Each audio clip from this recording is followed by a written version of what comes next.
Hello everyone, Phoenix Knight here. Welcome to the channel, and welcome to the fall campaign for Arkham Horror, the card game. As you can probably guess by what you're seeing laid out here and the calendar, it's time for our yearly fall campaign. As we've established, the fall campaign is going to be a return campaign to give us a little extra challenge. I've talked about these before, but a return campaign is akin to a hard mode from an MMORPG in the veins of World of Warcraft or Star Wars The Old Republic. You get new loot, like player cards, and the encounters change up slightly. This year we're going to be returning to the path to Carcosa. This campaign starts out with the King in Yellow coming to Arkham, but we'll have more details on that when we get to the intro. With that, we also need some investigators. Fortunately for us, we have our Girls of the Fall standing by, so let's go meet them now.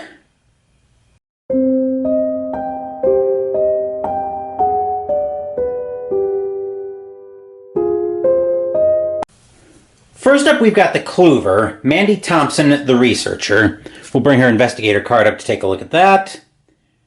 Stat line is 3 will, 5 lore, 1 combat, 3 agility. She's an assistant and a scholar. As a reaction, when an investigator at your location would search their deck or the encounter deck, they may either search 3 additional cards or resolve 1 additional target of the search, limit once per round. On an Elder Sign, +0. Search the top 3 cards of your deck for a card and either draw it or commit it to this test if able. Shuffle your deck. 6 stamina, 8 sanity. Now on the back we have her deck building options. At deck creation, choose 30, 40, or 50. We are of course using her deck from Return to the Circle Undone, which the deck lists will be in the description down below. Secondary class choice. At deck creation, choose either Mystic, Rogue, or Survivor. Deck building options. Seeker cards level 0 to 5, Neutral 0 to 5, up to 10 0 to 1 events and or skills of your chosen secondary class. Deck building requirements that don't count toward deck size. 1 copy of Occult Evidence, 2 instead if your deck size is 40, 3 if your deck is 50. Shocking Discovery, 1 random basic weakness. And if you remember from last year's fall campaign, we actually started Mandy off with some extra experience, so we have some more weaknesses into the deck. Then for her backstory, ever since she was a child, Mandy would read whenever she could not sleep. Such has been the case on many nights. Her remarkable memory and ability to correlate facts have landed her a highly valued job as a researcher for Miskatonic University. She has spent hours poring over the profane pages of ancient, forbidden texts. In doing so, she has discovered a pattern indicating an impending cataclysm. Has paranoia finally caught up to her? Or is it a disaster of truly epic proportions on the horizon? Well, we're going to find out soon enough. We'll take a look first at her signature event, Occult Evidence, Mandy Thompson deck only. 0 cost to play, wildcard on commit, which means you can commit it for any type of resource. Shuffle it into your deck when you play it. As a reaction, when you search your deck and Occult Evidence is among the searched cards, reveal it, draw it and discover 1 clue at your location. Max 1 research ability per search. So we definitely want to do a lot of searching, but we do need to be careful because occasionally Mandy might be plagued by her signature weakness, a Shocking Discovery. Blunder, Mystery. Revelation, shuffle Shocking Discovery back into your deck. If you can't, discard it and draw the top card of the encounter deck instead. Forced. When you search your deck and this card is among the searched cards, discard it. Cancel the search and all of its effects. Shuffle the searched deck, draw the top card of the encounter deck. Now, we have 1 card that could theoretically grab that out of our deck right away, so that it's gone from the deck and we don't have to deal with it before we're ready for it. That card is Research Librarian, which is a 2 cost to play, agility on commit. Reaction after it enters play, search your deck for a tome asset and add it to your hand. Shuffle your deck. 1 health, 1 sanity on soak, takes up the ally slot. I won't go through the flavor text until we play it, but the point I'm getting at here is if we use that to try to go get a tome, that would instead force us to take Shocking Discovery and get that out. The only bright spot is that we get it out of our deck right away. So the idea is we're going to try to lean into that at the start of each scenario. But that will do it for Mandy. Now we need to meet the other Girl of the Fall, our Monster Puncher. Our monster puncher for this campaign is Jacqueline Fine, the Psychic. Of course, you can see she's a mystic, but we'll take a look at her investigator mini first. Then we'll bring Jacqueline's investigator card up. Like I said, she's a mystic. 5 will, 3 lore, 2 combat, and agility. Reaction: when an investigator at your location would reveal any number of chaos tokens, reveal 2 additional. Of the revealed tokens, choose and cancel 2 non-tentacles or the tentacle. Limit once per round. Her Elder Sign effect is +1. If this effect is cancelled or ignored, draw 1 card. The future can be rewritten. 6 health, 9 sanity. Before we get into that, let me make sure Mandy's didn't have flavor text. It did not. Alright, so coming back to this, if it ever wants to focus, take a look at the back of her card. Deck size 30. Deck building options. Mystic cards level 0 to 5. Neutral 0 to 5. She's the starter mystic. By starter, I mean this is one of the investigators that came with a pre-built deck. Of course, we do have a deck of Jacqueline starter together, but I've long since taken 2 of those apart for parts, and this is a custom-built Jacqueline deck that's actually been through 2 campaigns. Went through my group's first time playing Edge of the Earth, and then last year's fall campaign, and it's back for more. Deck building requirements that don't count toward deck size. Arbiter of Fates, Dark Future, 1 random basic weakness. Blood, Fire, Destruction. Every night, Jacqueline's dreams are filled with things that have not yet come to pass. At first, she thought of these dreams as a terrible curse. However, as she began to control her visions and observe the events in greater detail, she now understands that they are no curse, but a calling. The world is about to be plunged into 1,000 years of indescribable chaos, and only she knows the warning signs. Her dreams have never been wrong, but she cannot let the nightmares that haunt them become reality. To help her along preventing that from happening, she's got a signature asset, Arbiter of Fates. 3 costs to play, Will, Agility, and Wildcard on commit. Jacqueline Fine deck only. As a reaction, when you use Jacqueline Fine's reaction ability, Exhaust Arbiter of Fates, this use of her ability does not count toward its limit. So we can use that to potentially get twice per round of being able to manipulate the bag. But we also need to be careful on that because Jacqueline might be facing a dark future on occasion. Omen End Times. On a revelation, put Dark Future into play in your threat area. You can't cancel or ignore many symbols, so Tentacle, Skull, Cultist, Rune, Elder Thing, and Tentacle. Forced. At the end of your turn, reveal 5 random tokens from the Chaos bag. If an Elder Sign symbol is revealed, discard Dark Future.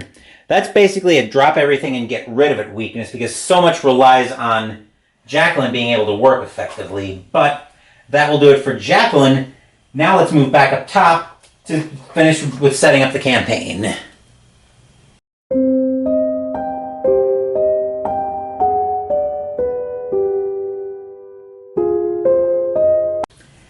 Now that they're all set, the first order of business we need to address is the experience the 2 of them had left after escaping from Azathoth's clutches last year. We have a house rule that we're going to use in this campaign as well, where we can spend the lesser of 10 experience or 4 experience per trauma to clear their trauma. The 2 of them have 10 experience flow after that last scenario, and they came out of Azathoth's domain with 2 of each type of trauma. With that in mind, we're just going to clear their trauma and clean them out of experience. During the campaign, we can invoke this house rule to clear trauma for 4 experience per trauma. With the rules of engagement set on the trauma front, let's bring the tarot deck into shot for the tarot reading for the first scenario. So I've got the tarot deck right here. The way we're going to use the tarot deck is we use what's called a balance reading. Before each scenario, we draw 2 random cards and flip 1 to its bad side. Now with that all set, we can go ahead and give the tarot deck a shuffle, and we'll get into our tarot reading. These tarot cards came with Return to the Circle Undone, and they're a very thematic addition to the game. I like the just enough chaos that a balance reading can bring to each scenario, where you get 1 good thing and then have to deal with 1 extra bad thing right out of the gate. So if you can get your hands on Return to the Circle Undone for a price that's not completely obscene, if for no other reason than for the tarot deck, I would really recommend it. There's a cut on that. And there are 2 cards for the tarot reading. So first card we have up. The Lover's 6. When the game begins, each investigator searches their deck for an ally asset, adds it to their hand, and shuffles their deck on the good side. Or the bad, when the game begins, each investigator searches their deck for an ally asset, removes it from the game, and shuffles their deck. That could be good for, well, let's see what we've got here. So our second card, the Hermit 9. Increase each investigator's maximum hand size by 3, which would bring up to 11. Or on the bad side, decrease each investigator's maximum hand size by 3, which would bring it down to 5. I think the ability to get an ally out for free, or get an ally out of the deck to do a little bit, well, actually I take that back, because that would cause some problems, because remember, that's when the game begins, so at that point the game would be active, and Mandy would get Shocking Discovery out of it. She wouldn't get an ally, because of how the timing works.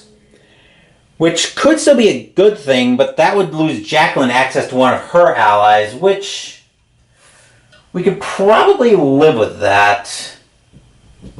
I guess I'm trying to remember how much they go through their decks. Mandy goes through hers a fair amount. Jacqueline doesn't as much, but she can. So I think Either way, we're getting Mandy's Shocking Discovery out of the deck right away. The question is Jacqueline getting an ally out of it, or is she going to be removing one? And I think the answer is that she's going to be removing one. So we're going to flip the Lover's 6 to its bad side. So I'm just going to make some notes here. Hermit 9. Max hand size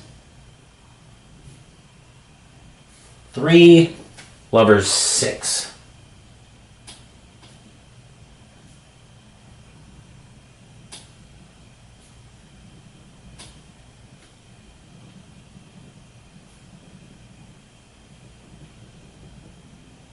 Okay, I've got that all noted. So now we've got a little bit of intro to go through. So let me grab my campaign guide so I can follow along with this, just so I know where to stop recordings and all that. Perfect. Okay, so we'll start off with the intro. Path to Carcosa, Introduction. Have you seen the yellow sign? He mentioned the establishment of the dynasty in Carcosa, the lakes which connect the Hastur, Aldebaran, and the mystery of the Hyades. He spoke of Casilda and Camilla, and sounded the cloudy depths of Demhi and the Lake of Holly. Robert W. Chambers, the repairer of reputations. And our prologue. Prologue. You turn over the folded program in your hand, reading it for what seems like the 100th time. Miskatonic Playhouse presents The King in Yellow, it reads. A special one-night engagement at Arkham's very own Ward Theatre. An irresistible drama in 2 acts. Production staged and directed by Nigel Ingram. The cast is a small ensemble, with one unattributed credit at the end. The Stranger.